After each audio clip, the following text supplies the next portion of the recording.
All right, with this session here, and by the way, I'm Mark Brennan. I'm a UNESCO Chair for Children, Youth, and Communities, and professor at Penn State, and a longtime friend and colleague of Pat Dolan and Danielle and John and Carmel and Bernadine and everyone at the center, and Charlotte. And much of my work has been around the area of youth and community development. And I just wanted to say a couple things first just to lead into this session here, the next two sessions. One of the big focuses we have here is on the importance of youth voice in program and policy making. And we've been working on this probably for about 10 years. Pat and Danielle were the founders of the program, the Youth as Researchers program they'll talk about, that gave youth voice in program policy decision making that affects them.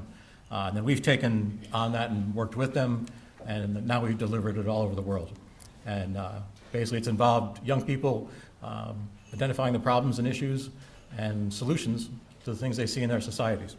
One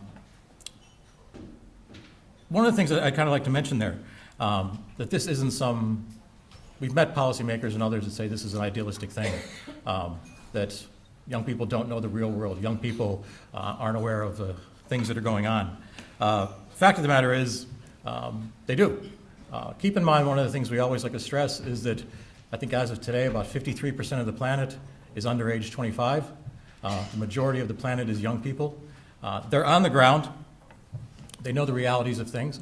And very often, they're much more accurate than the information that many of us as researchers do. And just to give you one just quick example, where's John? John asked us early on to close our eyes and think of our first kiss. Great way to start the day, John. Close your eyes, or even maybe not, but think about when the pandemic started. When it was going to be for like a month. Think of that time period. And give some thought to it.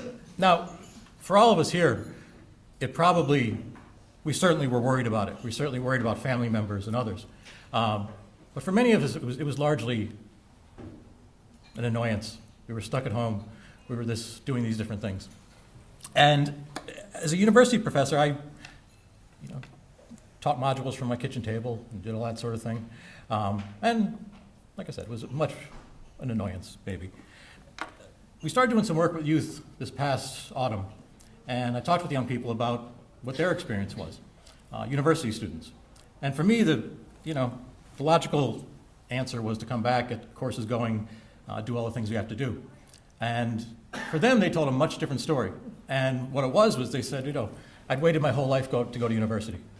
And I was in my first year, halfway through my first year, I was sent home.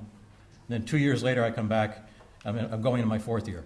And they were very, very articulate about the importance of that. They were well aware that those couple of years were fundamental to their academic, personal, every other type of development. They said to me that was the period where I was going to be out on my own. I was going to have my own flat. I was going to be my own person. I was going to be exposed to all sorts of new things. It was going to change me. I was going to find the love of my life, or 10 or 12 of the loves of my life. It was going to be a time where I was going to be a whole different person. And now I don't know who that person is. And that's going to be in the way of my educational attainment. That's going to be in the way of me developing as a person. So the way we have to address all these changes is critical. We need that youth voice within it. Pat and Danielle we'll talk later, we have countless other examples of similar things where young people have given us that insight into what we need to do. One other thing I'd like to mention, then I'll hand over to a wonderful group of people. We've probably heard it here a few times. I hear it all the time within UNESCO and elsewhere, that youth are the future and we should embrace them. That's a nice thought, and we should. But the fact of the matter is, and I would push back on this, they're not the future, they're the present. Again, there's 50-some% of the planet is under 25. They're living much more adult lives than I probably do. They're looking after extended family, taking care of things, working, going to school, doing all sorts of stuff. They're not some group we're preparing for adulthood. This is a group that's active right now and doing amazing things. So with that, I would like to hand over to our first panel here, which is a group that has done some amazing, amazing things for a long time, especially in the last week. So I will hand over to you, and please introduce yourself. Tell us about all the great stuff you did. Hi everyone, and welcome to the first Youth Voices session of the conference. My name is Owen Forgan, I'm 16, and I'm delighted to be here today as your MC. Before we get started, I'd like to thank the UNESCO Child and Family Research Centre for inviting us to be part of the conference and giving young people the space to platform topics that we care about and that are close to our hearts. Today's session is exploring the theme of youth activism. With me are two young activists who will be unpacking the topic. Let me introduce to you Mary Kennedy and Orna O'Brien. But before we get started on some questions, I think it's important to ask, what is activism? Take a moment to think about what words or images come to mind when you hear the word activism. Well, the Collins Dictionary defines it as follows. Activism is the process of campaigning in public or working for an organisation in order to bring about political or social change. But how is youth activism different? Let's hear what our speakers think. First off, can I ask you both to introduce yourselves and tell us how you got involved in activism and why it's important to you? Let's start with Mary. Hi everyone, I'm Mary, I'm 16 and I'm from Cork. Very happy to be here in this lovely city. My hope today is to get across the importance of youth activism and what supports young people need to be involved in youth activism. I believe that while young people are the future, they're also important for their opinions now. For example, our views on climate change. I'm sure a lot of people would have never known how serious of a problem it was until we started protesting about it. It was young people, young activists who put climate change at the forefront, which is why it's so important that young people are listened to today. Young people are a whole sector of broad, diverse opinions. If we're taken seriously, it would lead to more diverse, informed decisions. We are very impactful, and we're open to change and willing to act in order to fix issues that really affect us, like sustainability. Young people today are trying to make the world more sustainable in order to protect our environment by reducing our waste. Things like this is what make young activists so important in today's society.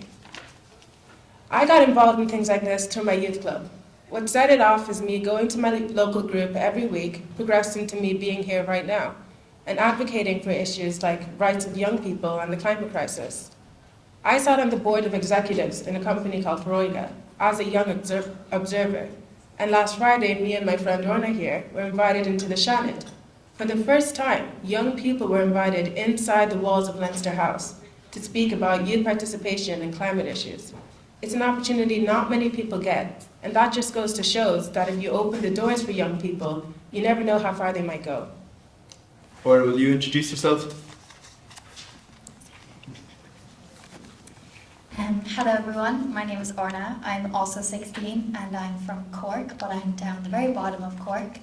And funnily enough, I was actually born here in Galway. I'm a member of Froiga and I've really used their services to the absolute best of my ability.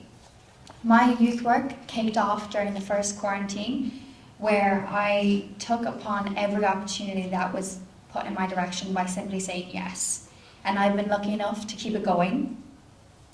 So because of that, I have a multitude of experiences, but one of the most prominent one has been Froiga's own E-Collective, which is a climate justice ambassador group. We apply and receive funding every year from the Youth Climate Justice Fund that comes from the Department of Children, Equality, Disability, Integration and Youth. I've been a part of 2 fabulous seasons of a podcast. I've helped create trainings for staff and volunteers and young people. Our goal has always been to have anyone we can within the organisation learning and being open to new practices that are more climate conscious, and for us to be as eco-friendly as we can as an organisation. I myself learned so much about climate justice, and that really influenced our topics on what we chose for our podcast and also which guests we had. For example, I got to interview the first female president of the country, Mary Robinson, who is a climate action genius. And that was so cool and was really inspirational. This really helped me get started in these kinds of projects. I think youth activism is important because we need people to be the voices of change. And I think it's a great idea to have young people learning about how to advocate for what they believe in at such a young age. There's a level of passion in every young activist, ourselves included. And because we're only involved in marches, debates and conferences like this because it's what we truly believe in. not because it will look good on an application form or an electoral campaign. I think oftentimes it comes to young people being the heart and soul of a movement, and I think that's evident in the climate action movement. So that has been the driving force of my participation. Thanks, that was really interesting. Orna, how do you think youth activists are perceived by adults and society in general? Well, I am what others would consider a youth activist because of the work that I've helped with and advocated for. Some examples would be climate justice, children's rights, and of course, child participation. All of these areas I've advocated on behalf of my peers, thinking of them always. But I said earlier, I am what other people consider an activist because I myself wouldn't see myself as an activist, especially a youth activist, because I feel as though the word is quite tarnished. All I can picture is when you say an activist is someone who is screaming and being loud and only using social media as a weapon. Unfortunately, I reckon that I've been conditioned to think that way about people who are technically just like me, but this is the reality of the public perception of youth activists. We are viewed as wanting to push aside adults and reinvent everything ourselves. Also, a huge amount of adults believe that because of the likes of Twitter trends and cancel culture, that most young people seem to go with the flow and join in on the criticism of government practices and unethical behaviour.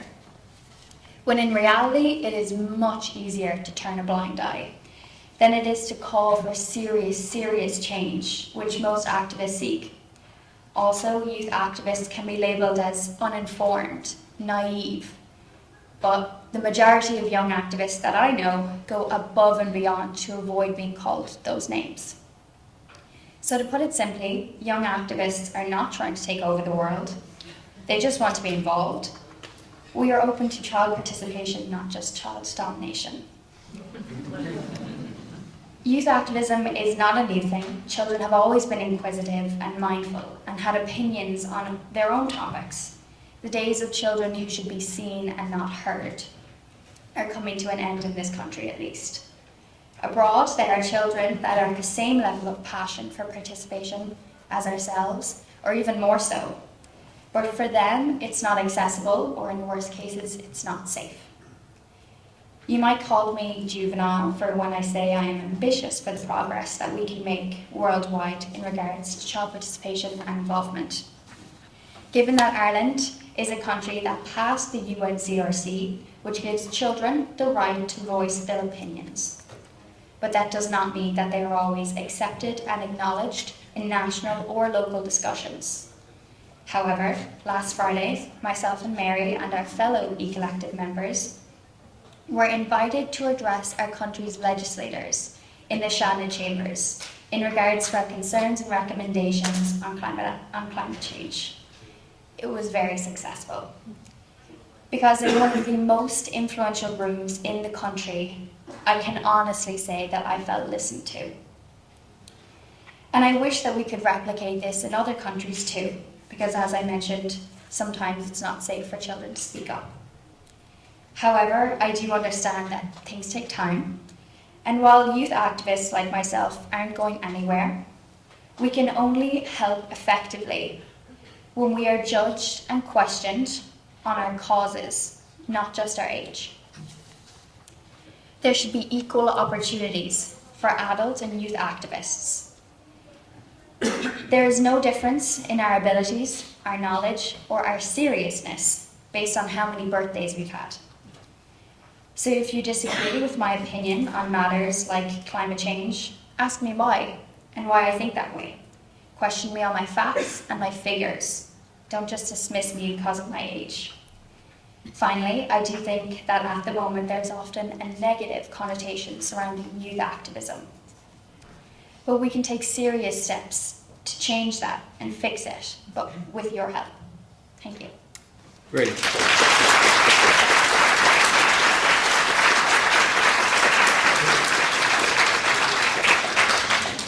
Thanks, Orla. And Mary, what supports do you think would help young people to pursue their activism? Young people for a long time have been told that they're incapable of understanding large-scale issues. When we try to say something, we get shut down and told we're too immature to understand. And while that may be true for a child, a young adult is capable of fully understanding a topic and researching things. Helping young people to understand what you think is complex, working with young people and not against them. This would lead to young people becoming better educated on topical issues and teach young people skills that school can't. Creating platforms where young people can voice their opinions, like you're doing here today. It would lead to a more active citizens while also building confidence in people. This would further support their engagement in activism and help young people become able to stand up for other serious issues they feel passionate about. Young people are very influential. It's easy to spread word of things. If young people see others engaging and attempting to make change in their country, they may also feel like they have the right to stand up. A lot of young people feel intimidated by the world around them. Being told we're too immature makes us feel like our opinions aren't important or serious enough. It's time we stop seeing someone under the age of 18 as incompetent and allow young people to voice their opinions freely. Youth activism isn't about shouting and making noise, it's about educating people. Education on serious topics that need to be changed. It's inevitable that young people will be the next generation of leaders in the future. In order for us to learn, it's important that we start keying into the conversation now. This way we can grow into understanding how greatly our actions affect the world around us and shape into better leaders as well as better people in general. Thank you.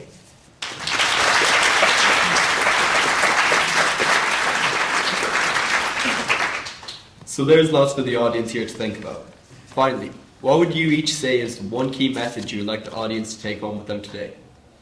Well, for me, my biggest takeaway from today would be that adults should be taking it upon themselves to meet their responsibility to listen to children. We have something to say and something really unique and special. What we are saying should not be dismissed based on our age, but we should be questioned on our facts and our figures and our passion for youth activism. Thank you. And Mary? My key message would be that we can't do this alone. As Orna said, we're not looking for child domination. We're looking for young people. We're not saying that young people are the key to solving all issues. What we're simply asking for is the right to be heard. Work with us, young people, instead of shutting us down.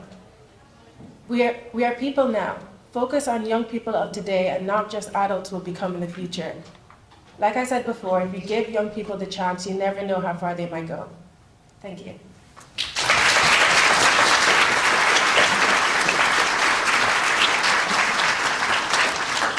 Thank you so much to both of you. It was so interesting to hear your perspectives, and I'm sure the audience here have learned a lot from you today.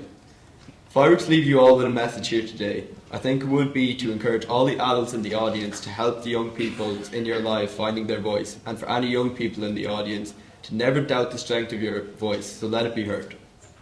That's all we have time for today. If you have any questions, we'll be joining in on the Q&A at the end of the next session. Thank you all for your attention and enjoy the rest of the conference.